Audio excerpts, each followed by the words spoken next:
How y'all doing out there in YouTube land? This is K Small. I'm doing this for Prophet Shy. He asked me to do a piece on spiritual confrontation, father in the streets, and being the man in your home, and the being the man even in struggles in your marriage relationships. First, I just want to tell you a little bit about myself and how far Prophet Shy and I go back. We go back to early 1999. I was a newly converted Christian. I had been a Christian all my life, but I finally decided to start walking. And I will say he was fairly new himself. But it's something about a new Christian that's on fire for God. And I was hungry, and he was on fire, and we just partnered up. And we've maintained our friendship throughout all these years, and just encouraging each other and just letting each other know that God is faithful.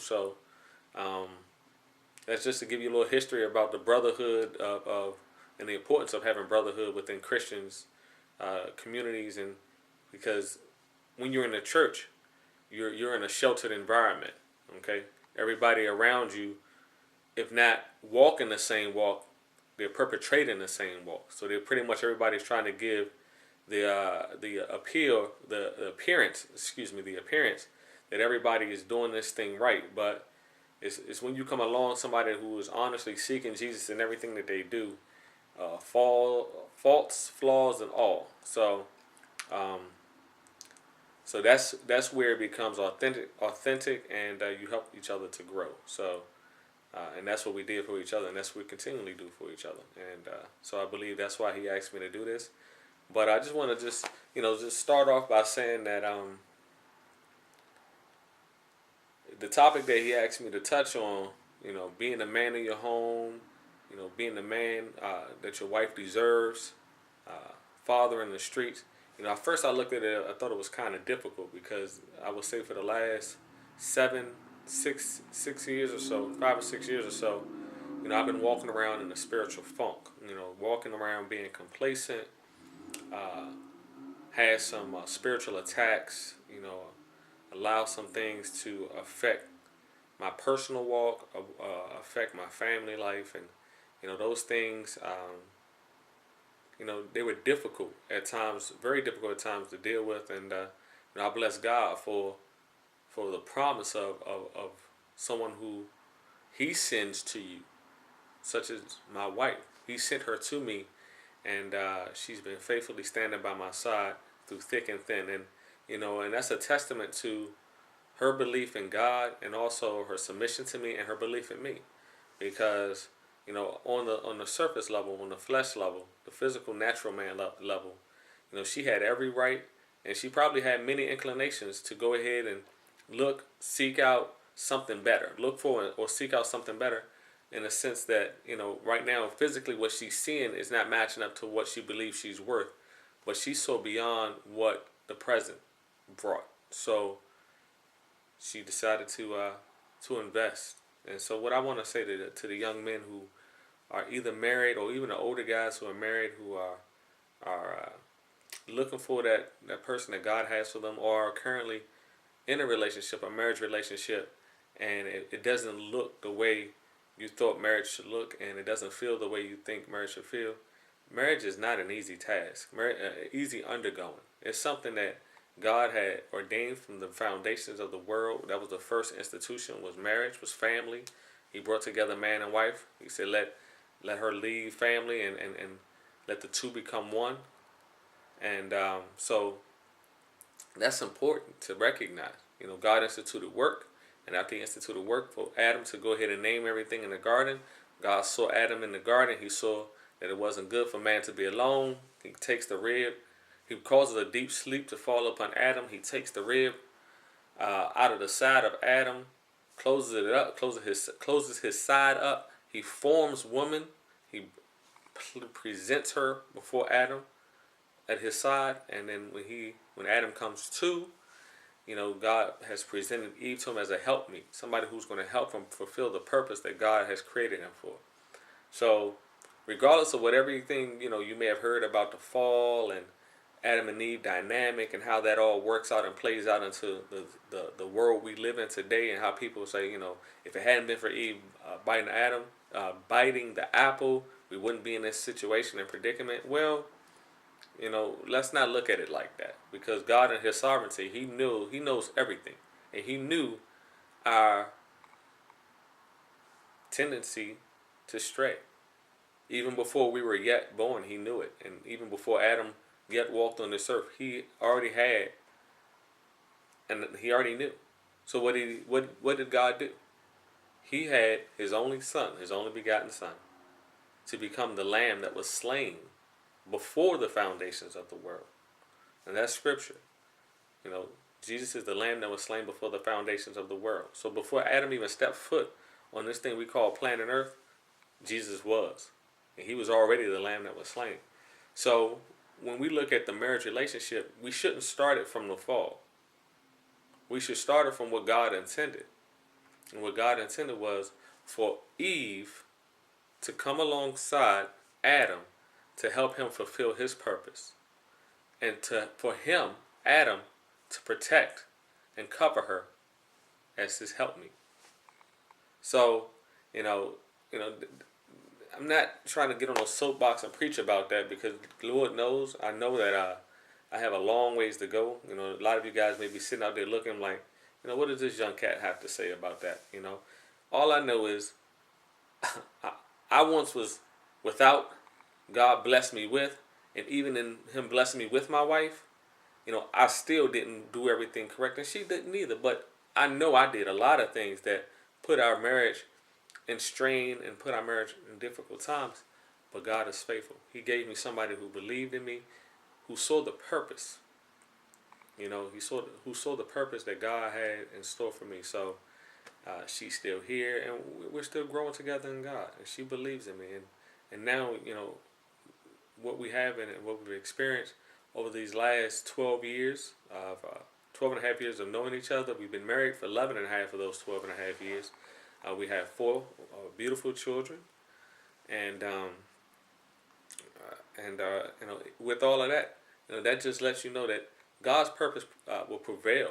He knows what He has planned. So that's what I want to just set the foundation of why it's so important for us to understand what marriage is supposed to be about before we endeavor to be a part of it.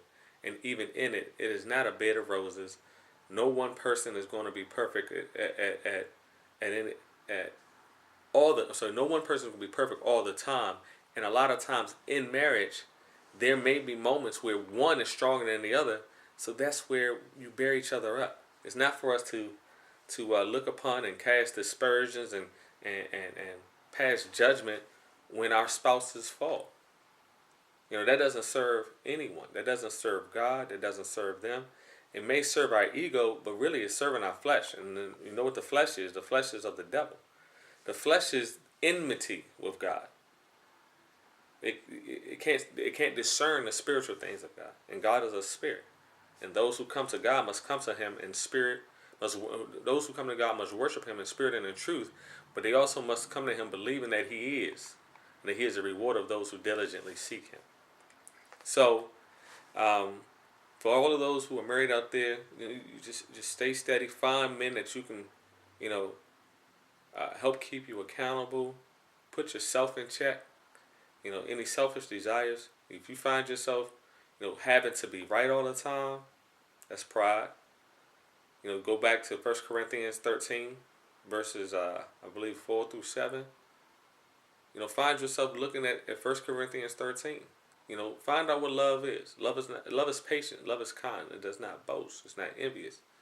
It's not self-seeking. These are all things that we often miss in our society, that, when we feel justified about something, we feel like it's upon us to set the record straight. God is the righteous judge. We aren't. So we just need to trust Him to do what He said He's going to do. So that's my thing about marriage. I may touch on it again if Prophet Shai gives me another opportunity. But for right now, I'm going to leave it right there. We talk about just walk in humility, fellas. Women also walk in love and humility. Your men need to be built up. Um, even if he doesn't uh, reflect what you think he should reflect right now, or even if he's not doing what you think he should be doing, he needs to be built up. He needs to know that you believe in him, and you probably know that you probably feel that you done done that. You've done it over and over again. You don't know how else to do it. Well, guess what? You're doing a good job. Keep doing it. Keep doing it. For the race is not given to the fast or to the swift, but to those who endure. Okay, you know, cast away natural confidence, for therein is great recompense of reward. Your confidence is in your marriage and the unity that God has brought you two together. Let no man put it asunder. That what God joins together. So that's just a word for somebody out there who may be going through some difficult times within their marriage, uh, have who have begun to experience the difficulties of life begin to creep into their marriage uh, covenant and within their lifestyle as married individuals. So um, just know that God is faithful. Just hold out on hope. Be like Abraham, against faith, against hope, believe. You know, you know, against the hope of his Sarah too. Against the hope of her dead womb, she believed that God was going to bring the child, the promised child, and sure enough, God brought him. So Isaac he was beyond the point of no return. That's what Isaac was. Is when Sarah and Abraham's faith brought them to the point of no return. Because they believed God too. They believed him too much. They believed him to the point where, there's no way to turn back. And that's what you got to get within your marriage relationship, within your love for each other, within your love for Christ. Get to a point where there's no turning back. So, that's about marriage. Now, let's talk a little bit about father in the streets. One of the things, and I'm not sure exactly why Prophet Shad chose or asked me to do this, but God knows why he asked me to do it. And when it comes to father in the streets, I grew up in Southeast DC. Okay, it was a very difficult area to grow up in. People got jumped all the time. Whenever you saw a dude riding on the back of a bike and another dude, pedaling, you knew what they were looking for. They were looking for somebody to get. They was trying to get another bike so they both could have a bike. 9 times out of 10, I don't want to say for those who watch this, if like, nah, that's crazy. You don't know what you're talking about. Okay, slow your roll. I understand it doesn't always happen. Sometimes you just want to ride with your friend. But where I grew up at, if you saw a group of guys and you had a couple guys riding on the back, yeah, it just wasn't for recreation. They were looking for something.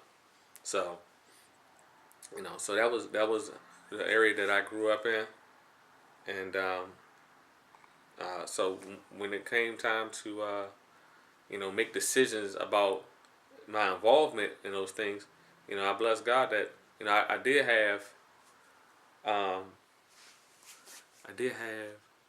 an upbringing that I was knowledgeable of God. And I knew who Jesus was, and I knew what he did for me, and I decided that, I wanted to live my life for him. Did I always do it? Ah, man, I had a foul mouth. Foul mouth, smart, aleck ways. I fought often.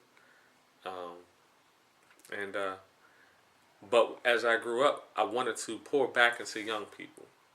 Even as a teenager, I wanted to pour back into young people. So when I graduated from high school, went into college, as I was in college, kind of had the idea that, this is what I wanted to do. Left there and ended up becoming a teacher. And I know that's where, I started to see a lot of the things that I didn't see growing up, because, kids would just do things that just had me just in awe, like, kids really do that? And, it's probably gotten a lot worse since I was in school and since I taught school. So, kids out here, they're crying out for attention. They want love. And the love that they want is the love of Christ that shines through us. So if we're not taking the time to affiliate ourselves with the love of Christ, to make it intentional, to let God love on us, we can't show that to those we come in contact with, and we got to be intentional about it. We just can't, just go about our lives and our days and think that suffices. Well, God can use those opportunities too, but there's a lot of times where we just got to sit down and say, what area of need is before me, and how can I help assist and fix it? And so, yeah, so just let the love of Christ shine through you, man, and don't be afraid to step up, step out, to be accounted for. Don't let the condition of the youth, deter you from reaching out. And I'm gonna leave you guys on this note. Yesterday, I opened my Twitter account for the first time. So this is 2012. For those of you who may be watching this later on and years later on, so this is 2012 and late in 2012 October.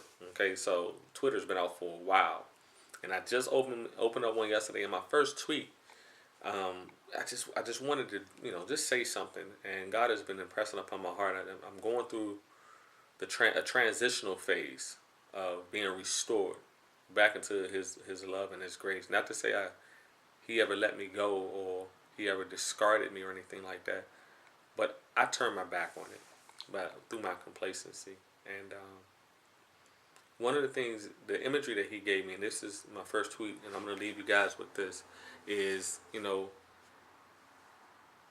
it said, well, I typed, the grace of God is as a man walking through the worst hood, if you can imagine, the worst hood that you can think of. So when you think of hoods, whether you're white, black, Asian, Hispanic, when you think of a hood, most people don't want to get caught in somebody else's hood.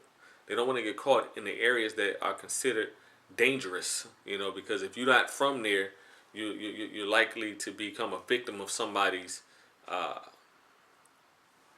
ill intention. So it says something like this: the grace of God is as a man walking through the hood and pointing out. So the man is Jesus Christ in this.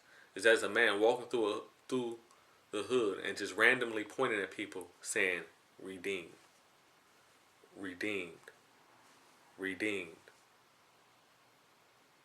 What that meant and what that means, that the grace of God covers all your sin, any filthiness, any dirt, anything that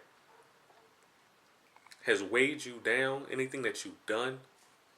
When God comes into your life, I don't care what circumstance you find yourself in, if He points at you and says redeem, you're clean. You're washed clean of all sin, past, present, and future. He's already forgiven you. Satan wants to remind you of your sin, hold you bound to that, and make you feel unworthy of the gift of grace that God has provided for you. So for the young people out there, all they need to be loved, and let them know that Christ, whom the Son sets free is free indeed. They just need to be loved on. They need to be, and trust me, a lot of times we miss it in this area. And that area is limitations and boundaries show love. But we think giving our kids any and everything they want, allowing them to say whatever they want, to do whatever they feel, because they're going to do it anyway, is love. I'm not talking about beating and restricting to the point where if you don't do it my way, no. You show them the right way to do something through example, through demonstration, and then you love on them. You feed them. Feed them spiritually. Feed them physically. You make them aware that I know that what you're doing isn't right. You know that what you're doing isn't right, but I love you. That's the time when we need love the most, is when we find ourselves the furthest. So let God use you to love someone else back to Him, to bring them from the outer realms, to go retrieve them from the far country. Let God find you doing likewise. All right, have a blessed one. Hopefully this blessed you. I enjoyed doing it. Y'all, peace.